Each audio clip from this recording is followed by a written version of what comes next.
was in the dark against it all, but made it through the day, cause I found my way. I found my way. In bad times, I know I'll be okay, cause I found my way.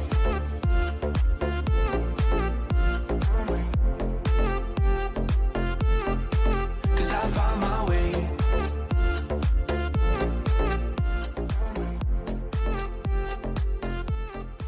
Hey. Hey. Hi. Hi.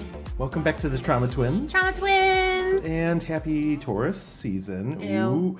Ew. What do you mean? It's all about sensuality and beauty and taking your time to enjoy. You know what's funny is everybody thinks Leos are like all about, the way they look and like, materialistic. They It's are. Taurus. They are. Tauruses. I think you learn it from Taurus. Because Taurus is all about... I just heard something that...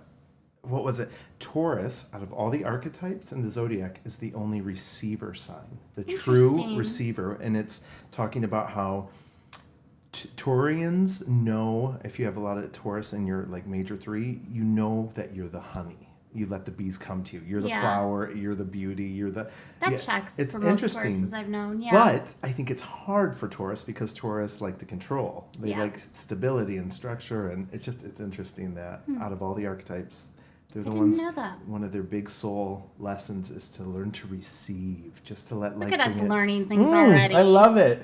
Yay! Yay! And they are hot. Tauruses are hot people. Definitely sensual. Very, very sexy.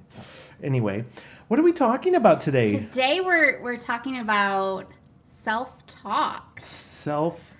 Inner dialogue. Yeah. We are working on the name. We were trying to workshop this a little, but it's a very important, vital step in, I think, just so many aspects of our lives of trying to bring awareness. It all starts in the mind. When you do the healing work, or you start confronting a lot of those shadows, your trauma.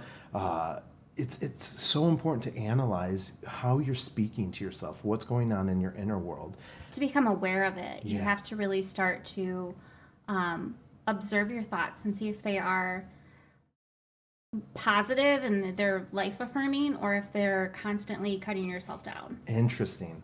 I have a lot to talk about with this now that we got the ball rolling, because there is something to be said with, I am very optimistic. I'm a super positive person, but that can be, there's a toxic side to positivity too, right? What? Right, yeah. Yeah, right? But yes, at the same time, there's power. See, that was me catching my inner dialogue. I caught it before I said it. I'm doing good. In real time. I got to put the little wheel turning on your... I caught it before I said it. What were you thinking? Nothing. No, seriously. No, nothing. What? Say it, Scorpio. No, that's totally like you. Okay, yeah, David positive. Mm-hmm. Yeah, but it can be a little there toxic. Is sometimes you have to consider other factors, especially like when you're talking to like psychologists and stuff. Yeah. There are a multitude of things. You can't just positive think your way out of things. Oh, absolutely right? not. At the same time, that's what I think that we are definitely on very different spectrums, because you tend to be very positive and like, oh, it's all going to be great. And I'm over here like, the world is on fire burning and we're all going to die. We're very much on different spectrums. But you need both, though. There's a yin and yang, because honestly, the only way to get out of your negative spaces into a healing space, into a healthy, like life forward mode, is through positive thinking. You have to believe it, even when you don't see it. Well, you're always creating with your thoughts. Yes, that's something we don't realize, is every thought creates an energetic pulse, so to energy. speak. So your thoughts from 2 months ago are impacting you today. Yeah, it's a chain and like cause and effect, a chain reaction. And that's what I kind of want to like end this episode on, is the power of manifestation. Our thoughts create our reality. So like a perfect example to dive in is, I was talking to someone recently who's going through a really hard time. He's going through a divorce, and it's just at the start. And I really noticed myself in where he was. And I tried to encourage him, but he just was not there. He's in that dark place. And I get that, and I have to acknowledge and give space for that. And I said, there's a reason for all those stages. Big time. Yeah, you have to go through every stage, and you can't get out of it sooner just because somebody gives you a warning. So I kind of went to just planting the seeds of start a gratitude journal. And his reaction was visceral. He's like, what will that do? Yeah. And I'm like, I hear it. I hear it. So you're not there. So we're going to back off. Yeah. But at the same time, I know that's when it changed for me too. And as much as you're like, you can't positive think your way out of stuff. There is something to be said for... You got to start where you can. Yeah. Yes. Taking back control and power. Yeah. It's changing your perception and your narrative is the power in it. So so full circle. What are we talking about? We're talking about inner dialogue and self-talk. I asked you to come up with a few ideas for the episodes. I want to do some more feminine, focused episodes. So I want you to, in the future you'll see that. We got some good topics coming up, but why did you circle around this one? I think it is probably something more towards women where we deal with self-esteem issues. Societally, we see so many images throughout the day where we're constantly judging our physical appearance, having struggles around food, relationships, and that becomes our narrative in our head, and it becomes a toxic place to be. And that's the big thing. When our inner world, our inner dialogue, how we are constantly speaking to ourselves is negative and toxic, it's cause and effect. We said, it's going to manifest in your life. You're going to only see that in your life. So, and I think a lot of people they'll be quick to say, well, I don't do that. I'm very, even keeled. But it's important to kind of take the stance of, are the things that you think about yourself and that you tell yourself things that you would say to somebody out loud? Because if it's not, then you have something that needs to be tweaked a little. It's Not You book that Dr. Romney, I'm still going through it and getting my notes. I love when you're in a book because I get all of these little nuggets. Yes, throughout. The way my mind connects. Yeah. One of the things she was like, you would never speak to someone else like this. You would never judge them. You would never say these things, these awful things to people. But it's amazing when she calls her patients out and she's like, well, why do you do it to yourself though? Yeah. You would and they're like, I would never talk to someone or belittle them like that, but yet that's the dialogue that's happening in their mind. And where does that come from? So let's examine. It all starts with the awareness, right? Becoming the observer of your thoughts. How do you notice this inner dialogue? I think just one, a great reference is The Power of Now, that book. It's going to be one of the first Divinity book clubs. It's a hard read. It's going to be one of the first things we a couple times that you got to go through it to really grasp the concepts, because it's heavy and it's a lot. But you have to learn to observe your thoughts. So a good example for me that I have is one time I lived in a 2-story house, and I was coming around up the stairs really fast, and I tripped, and I hurt myself really bad, because you do that once you're over 30. And I hit the ground. The person came to check on me and was like, are you okay? And I'm like, I'm such an effing idiot. I can't believe I did that. And I was really hard on myself for just tripping. And I remember thinking in my head, where the hell did that come from? So where was it? In the moment, what was it? Embarrassment, right? Embarrassment. Yeah. Also, I was chastising myself that I should have slowed down. I should have known better. I should have been slowing down. Why was I in such a rush? And I immediately went into this critical place. Yes. And I remember laying on the ground in pain, and I was thinking, I know, right? I'm in pain, and I'm still having these being thoughts. Really critical. But so I'm literally on the ground kicking myself. Yeah, kicking. Yeah. Literally. That's crazy, yeah. But I remember thinking, where the hell is this coming from? It really shook me that I was, that hard on myself in the moment. One thing we talked about was we do not come into the world. No, we come in very these pure. Thoughts. So that's a great place to start, too. If you catch yourself in one of these negative thoughts, the first thing I like to do is, be curious. Be curious. Don't judge the thought. Don't, this, I shouldn't be thinking this or what. Just be curious. Be curious. So this thought is obviously part of my makeup, my programming, where I'm at. It's coming from somewhere. Where? Why? Where's it coming from? How long have I been thinking like this? Like, is this something that just started happening, or is there something I'm going through? Usually these are things that go very far back, that you can tie into your childhood. Always family of origin. Always. So a lot of these things are, and that's another thing. You have to be very graceful during this process, because you're deprogramming decades worth of information that you've just logged as this is fact. And you have to change your thinking on all of that. So how did, another example, one thing reading this book too, going through the process, in this previous encounter, romantic encounter, I was really, really hard on myself for not catching the red flags. I think you are with everyone, though. What do you mean? You tend to, when you end your relationships, you get very critical of yourself. I want to know why, because I do want to get better. I want to, every relationship is an opportunity to expand and to grow, right? It's just, this is the societal thing. Maybe it's the church, maybe it's the older sibling, but I think part of it might be too, you're not comfortable with the emotions, so you want to get through them quickly. Interesting, yeah. No, there's probably something there too, for sure. But I was analyzing it, and I was thinking, why didn't I catch these red flags? And you called me in one of the episodes of like, do you hear the shoulda, woulda, couldas?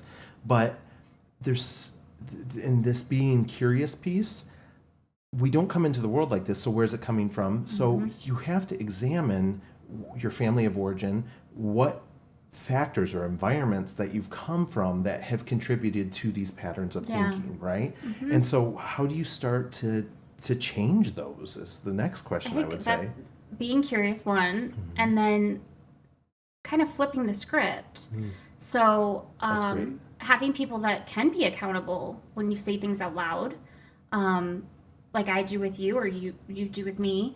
I do that with my partner when he'll say things like, what are we going to do with this amount of money? And I'm like, you can't talk like that, because that makes it sound like you don't know how to control that amount of money. You have to like reframe the way you think. So I think a lot of it is just flipping the script on the wording and acknowledging that there's power behind the intention of your words. That's awesome. That's really good. You said... What did I say? It was so good too. Shit. There is power in the intention of the words you use. Yes. So I think like the biggest part of this, and this took me, I'm 5 years into this, maybe longer. It's still process. Something where I will do something and I'll be like stupid. And then I immediately like, I'm learning.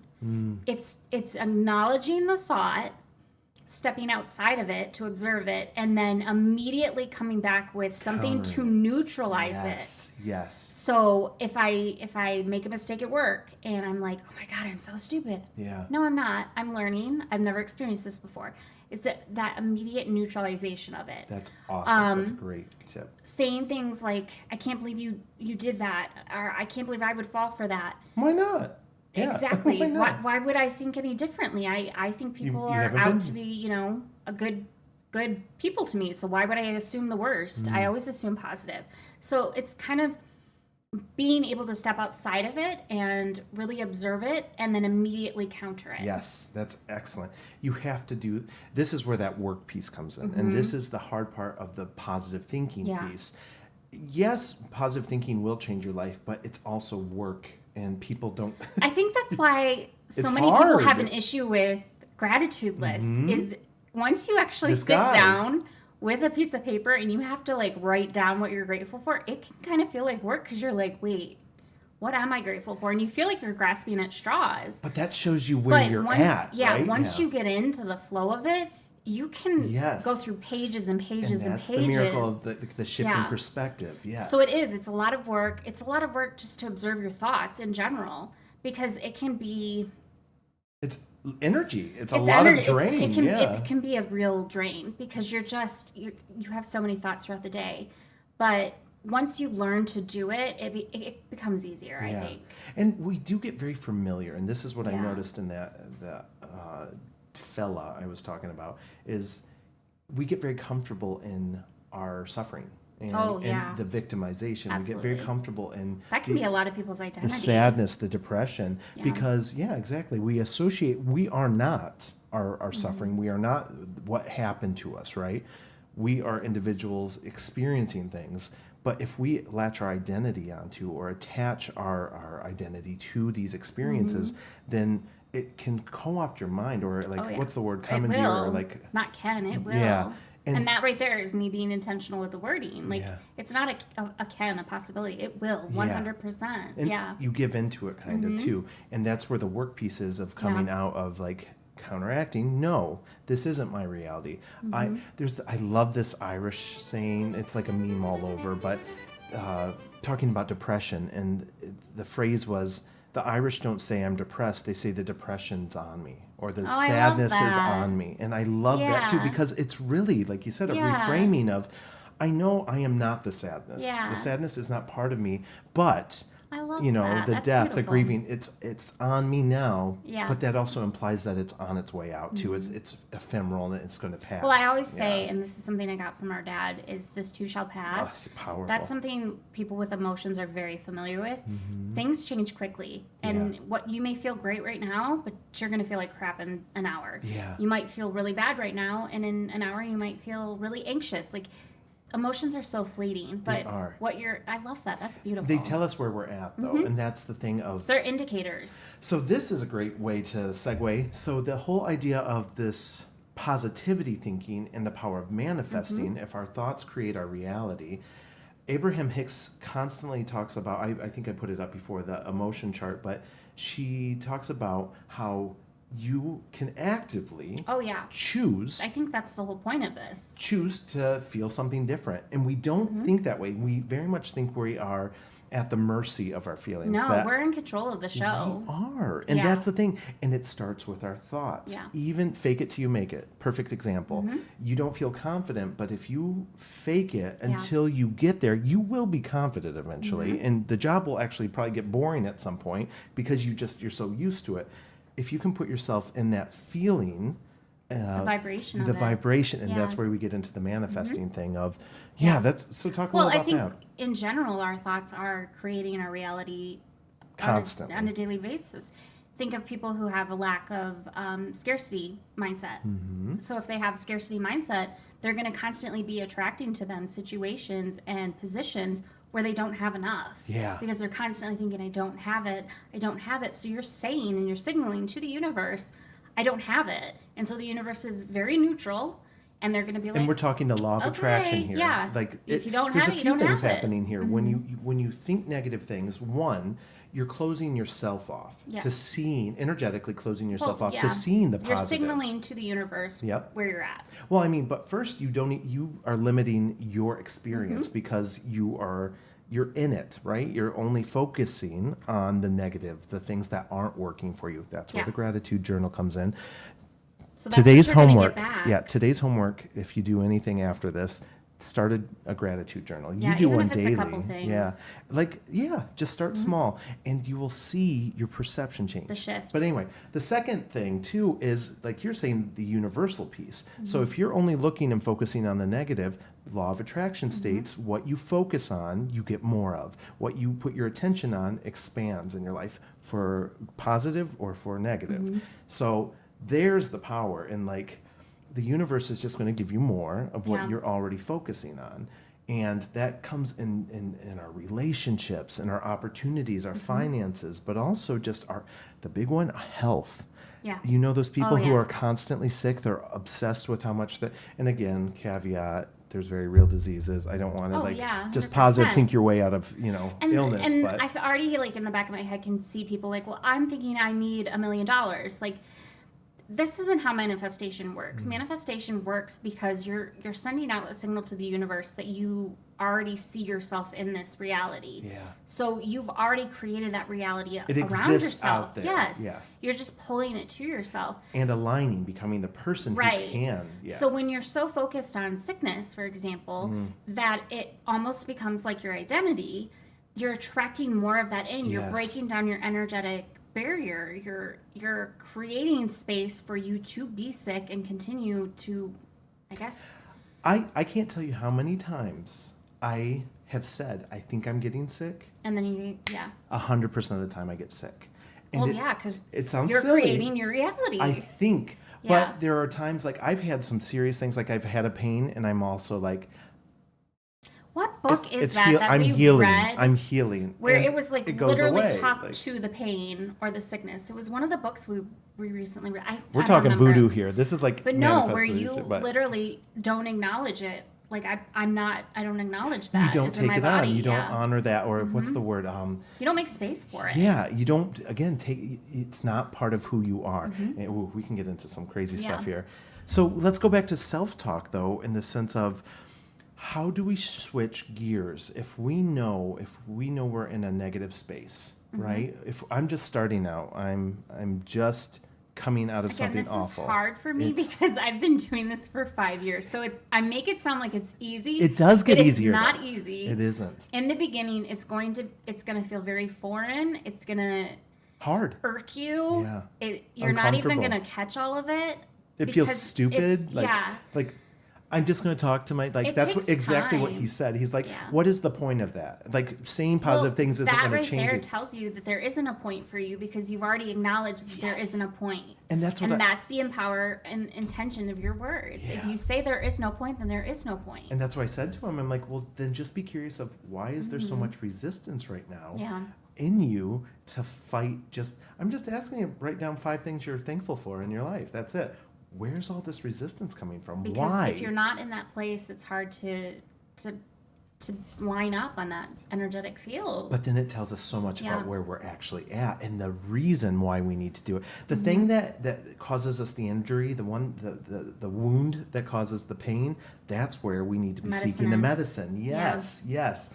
So how do I start? Did you get yourself? Observing your thoughts. I think we've already kind of kicked this horse dead, but observe your thoughts and then immediately neutralize it. Okay. So give me an example. You said you fell. I burned my hand on the stove. Yeah. Oh my God, I can't believe I'm so stupid. I made a mistake. I was thinking too much about something else. I need to be more present in the moment so that I don't hurt myself. There you go. Grace. There's something to be said here for self-compassion.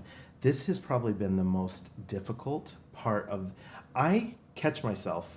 I have that inquisitive, quick Gemini mind. I catch the thoughts. I am very observant of my thoughts. It's going to be easier for some people than it is for others. But the part that I've really struggled with is giving myself grace and compassion, even when I know that I am a human person. We all make mistakes. And we are going to encounter things that we have no experience with, or that for the first time we're realizing these things, This previous relationship, I was upset that I didn't catch the red flags, but I hadn't been exactly where I was before. Right. It was a different form, and your lessons in a always place. come differently. Yes. I had That's to how give you know myself if you're passing grace. Because you have to be able to catch it in all the different pretty boxes it comes in. Big time, seriously. Because it may be similar, but it's never the same, right? Yeah. I had to give myself grace, and when it clicked differently for me is saying, you didn't know better. We only do the best we can in the moment with the knowledge we have at that time, right? But that's how we grow, and that's how I learned the lesson. I think that's a good place, too, is acknowledging if you're talking to yourself like you like yourself. Yes. The inner dialogue a place where you want to be? Are they things that you would say to your children, to your sibling, to your partner, to your parents? What does that conversation inside look like? Because if it's constantly, I hate using positive and negative, but if it's constantly negative or it's constantly draining or you're constantly sad, that's not energy you would put on other people. So you need to examine that and get curious about it. And where is this coming from? Where does this stem from? Why am I constantly always down on myself? Why do I not have anything to look forward to? And then really kind of just sitting down with that and then exploring ways that you can flip that. Yes. That blows my mind too, this self-compassion piece. I would not talk to others that way. Why would I talk to myself that way? Yeah. And it's the programming again. It's just... I would never think to call you an idiot. Why is that my first reaction when I make a mistake? So shifting that compassion you have for others, to yourself. It's so foreign that we wouldn't have compassion for ourselves, but It's not, though, Yeah. because, like, RuPaul, perfect example with the childhood photo on the phone. Oh. Sometimes you just need to be reminded of, like, you were once a child. Yeah. You know? And you are human. Your human. humanity. Yes. You are vulnerable. So you have to give yourself grace. And whatever it takes for you to be reminded of that, if it's putting a picture of you as a child on your phone, if it's putting certain sayings around... I do it. Yeah, he does. Yeah. If it's putting certain sayings around, which I do, writing on your mirror, making sure that you are constantly reminding yourself that you're human. Just loving yourself, because it does shift. Your perception will shift. You'll notice things are going to change. If you can't love yourself, because we talk RuPaul, if you can't love yourself, how are you going to love anyone else? That's the basis of it. Yeah. Yes, we love other people, but there's got to be that deep self-love, that deep resonance of, I know I am enough, and therefore it can translate to those around you in your life. If you see the beauty in yourself. And having grace for yourself that you're not going to grasp that concept immediately. Yes, it takes time. Yeah. You're deprogramming decades worth of belief systems here. This isn't something that's going to shift in the next 6 months or even year. This is going to take some dedication to, because it's hard. even now I find myself, like, having conversations, and I'll say something, wait, I need to rephrase that because that didn't come out the way that I intended. And it's that simple. Yeah. Just catching yourself in the moment. And then neutralize it. And then it becomes reflexive. After a while, you're like, ooh. And Yeah. then thoughts, that voice gets quieter. And I hate that. It's right. Like, which wolf you feed is No, that. But it's it's very true, much though. that. If you take away that Yes. self-saboteur voice, if you neutralize it, it will diminish over time. Yeah. It might flare up with a vengeance at Yeah. times, but like me in this new season of creating, I've been having tons of self-limiting beliefs, Yeah. things, but I haven't been trying in my past. Like the last decade, I haven't really, after, my master's program, there was this period of, just Downtime. yeah. And so I Stagnant. wasn't pushing myself, but now that I am in this new season pushing myself, there's a lot more risk. That voice loves to come up. Our ego loves to come up and keep And we us love safe. to think that everything's healed, and we're like, oh, I dealt with that, Woo. 5 years ago. I'm good. It'll Who is rear she? its Who is ugly she? head when you least expect Where you been? it. Yeah. Yes. It's so intense. I always go to now what Cher said, if it doesn't matter in 5 years, it doesn't matter now. Love this. So you're going to find little things that you can kind of grab your inspiration from. That's something that I constantly say to myself when I start to get negative on myself. Yeah. So if I mess up at work, or if I say something stupid in front of people, I immediately say, is this going to matter in 5 years? Because if it doesn't, then on to the next. It's true. I'm dismissing it because it's not, I don't have the It space really for doesn't it. matter. It doesn't matter. And it just keeps you limited and small. It does. Yes. And it keeps your vibration low. It does. Which And we want to always be striving to vibrate higher. conscious of your energy. Yes. Yes. Oh, I love that. Where do you want to go from here? I think next episode we're going to be talking a little bit about manifestation, and so that's kind of what this ties into. Is we're creating the reality that we want. We're constantly manifesting. So I think that's great homework for everybody. Yeah. Is just to try to be more mindful this week of things that you say to yourself, the reality that you might be creating. Are you Excellent. limiting your financial situation? Are you limiting the relationships you have in your life? Where are your thoughts dictating the creation that you're co-creating with the universe? Yeah, and that's really what it is. Yeah. You have the power to create the life you want. You are Even though it creating sounds it. crazy and foreign, and you want $1 million, you can get $1 million in Are you a willing million ways. to work with it and work with spirit and co-create? Are you willing to do the work, though, to align with the person that could get this? Yes. You don't just find $1 million usually, but yeah, that's awesome. I love that. I love you. I love you. Yay, we're going to go to Disney today. So that's going to be fun. I am excited. I'm really looking forward to this, spending some time with you guys. So I'm excited too. So, yeah. I love Disney because it brings out the kid in me. It does. Which it's not natural to you. No, at all. Which I love. Because I'm the kid.